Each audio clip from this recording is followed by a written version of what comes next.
Hi everybody, it's Wendy from Cinnamon Sweet Shop, and today I'm going to show you how to make some candy gems. They're hard candy gems, and I'm going to be making it using Isomalt crystals.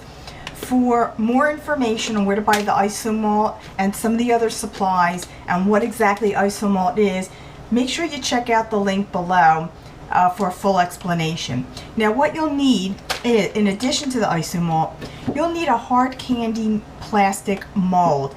Now, this is not the same thing as those clear plastic molds that you see in the store to make chocolate candy. This one will withstand some heat, so you have to make sure it's made specifically for hard candy. I also have a candy thermometer. I'm going to be using a parchment cone for this. You can use a disposable pastry bag, and if you're not used to cake decorating or using a cone, I would highly recommend using the pastry bag, only because it's much easier for you as a newbie. I also have a few toothpicks that I may be using on hand just in case to fill in the little corners on the mold if the cone does not fill them in quite as I want them. And I'm going to also be using some red gel paste colors because I want to make these gems rubies. You get your package of Isomalt. It does have directions on the back on how to melt this, and you can follow them.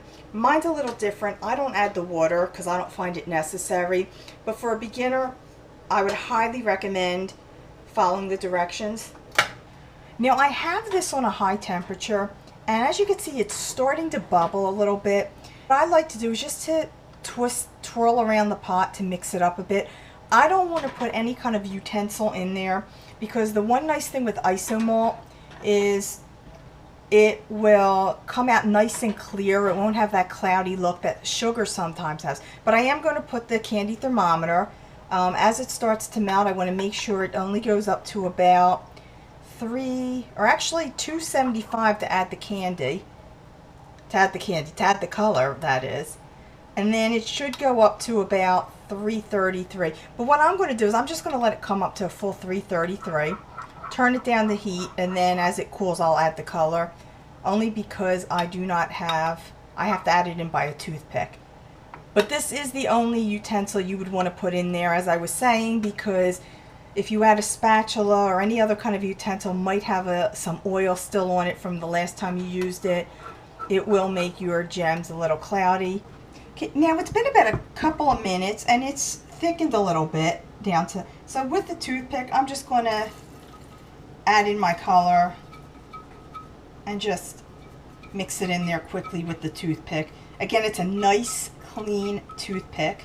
Now here's where you want to have an oven mitt and a kitchen towel, because this gets really hot and you don't want to burn yourself.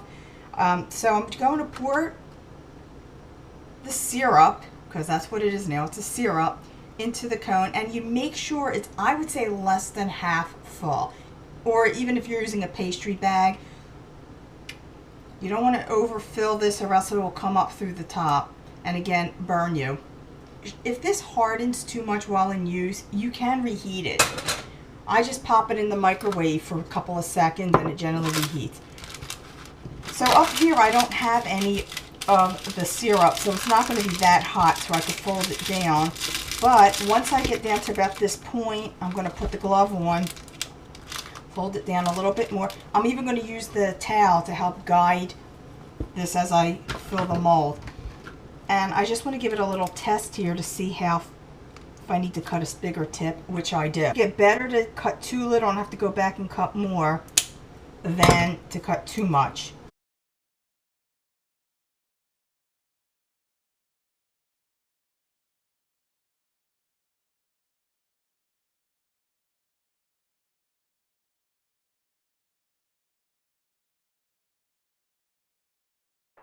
They cool off really quickly, and when they're done, they just usually pop right out of the mold, like so.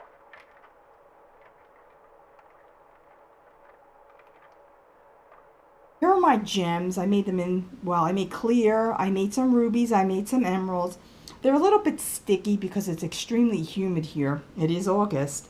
What I'm going to do is put these in an airtight container and save them for my next project that I'm going to be using them on.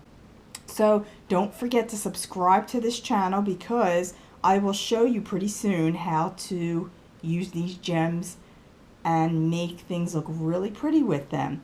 Don't forget also, you can go to cinnamonsweetshoppe.com where I'll have the full ingredient list and more about Isomalt gems.